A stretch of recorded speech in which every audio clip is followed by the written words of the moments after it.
Baik, kita lanjutkan perkuliahan kita pada pertemuan hari ini, yaitu dengan membahas tentang aliran melalui PAIS. Jadi aliran melalui PAIS, kita sebutkan pekan yang lalu bahwa suatu PAIS di sekeliling dari PAIS itu terdiri gelangan energi pada dalungnya, dan pada bagian atas daripada tangki itu tekanan sama dengan 0, dan setelah keluar yang berposisi dekat orifice tekanannya tidak sama dengan 0. Nanti setelah keluar agak jauh dari orifice itu, maka tekanan akan dekati 0. Misalnya pada gambar ini dari titik 1 ke titik 2, titik 1 ke titik 2. Pada titik 1 tekan dengan 0, pada titik 2 kanan juga dekati 0 pada titik 2. Kemudian pada daerah yang dekat dengan orifice, ya, di bagian ini tekanan tidak sama dengan 0. Apa sebabnya? Karena pada daerah ini, terjadi peak velocity atau kecepatan yang maksimal. Ya, terjadi kecepatan yang maksimal, itulah yang disebut sebagai peak velocity. Peak velocity. Kemudian pada sistem ini kita menerapkan persamaan Bernoulli, maka didapat persamaan set 1 sama dengan set 2 tambah P2 dibagi dengan rho G ditambah P kuadrat per 2G tambah delta H. Karena P2 juga sama dengan 0, maka secara singkat kita bisa sederhanakan persamaan ini. P2 sama dengan akar dari 2GH, atau di mana H sama dengan set 2 dikurang set 1 atau H1 dikurang H2 kurang H2. Dan pada leher orifice terjadi head loss yang besarnya antara 0 dan 1. Oleh sebab itu, persamaan P2 sama dengan akar 2G H1 kurang H2 itu harus dikali dengan suatu koefisien untuk menganggap kehilangan energi pada orifice. Dan besarnya CP ini tergantung pada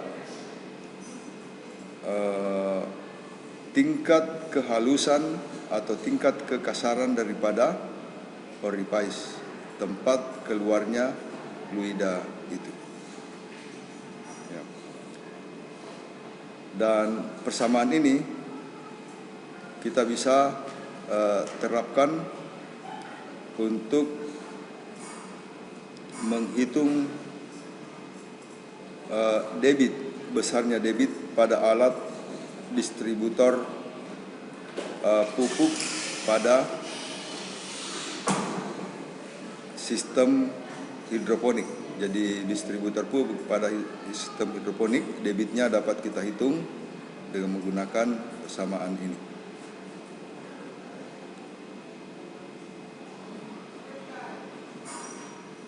Demikian pula pada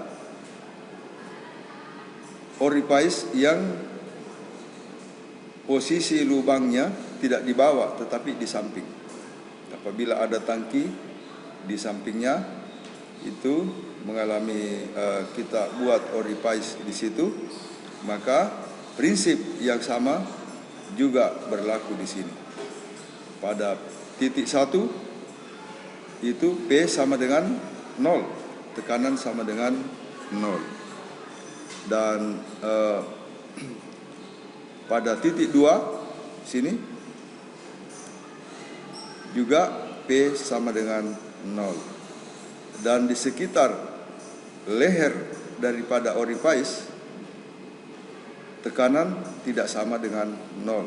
Jadi di sini tekanannya tidak sama dengan 0. Apa sebabnya? Karena di situ ada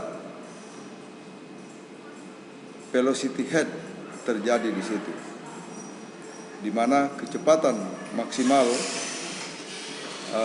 terjadi setelah beberapa saat keluar dari orifice. Kemudian kita menerapkan persamaan Bernoulli pada sistem ini, maka kita mendapatkan formula yang sama atau rumus yang sama dengan orifice yang terletak di bagian bawah, yaitu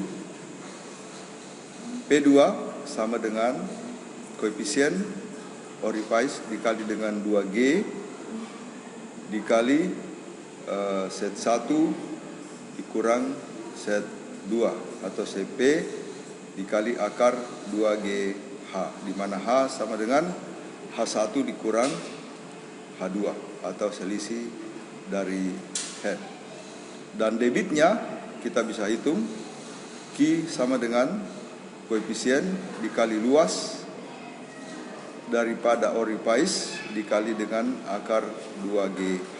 Inilah rumus yang digunakan untuk menghitung debit daripada orifice yang padanya terjadi aliran fluida.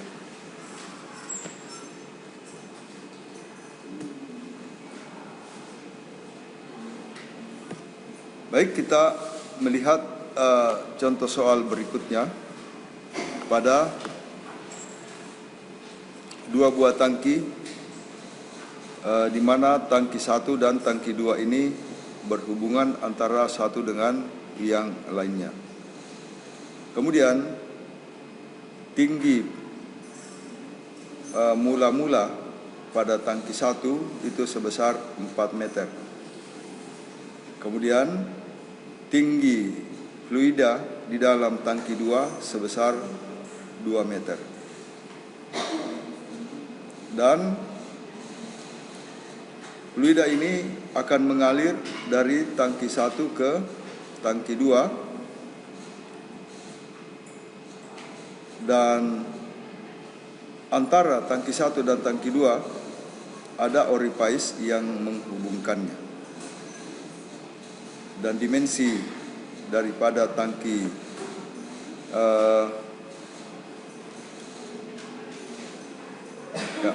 dimensi tangki 1 40 meter kuadrat luasannya, luasan permukaan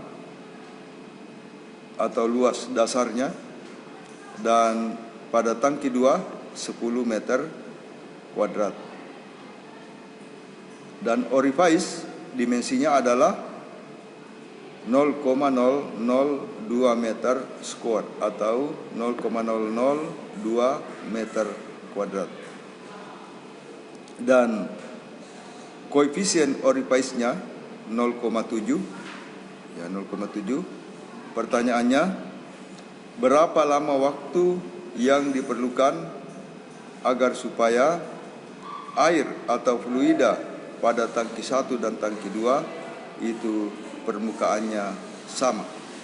Ya, berapa lama waktu yang diperlukan untuk setimbang fluida yang ada di tangki 1 dan tangki 2.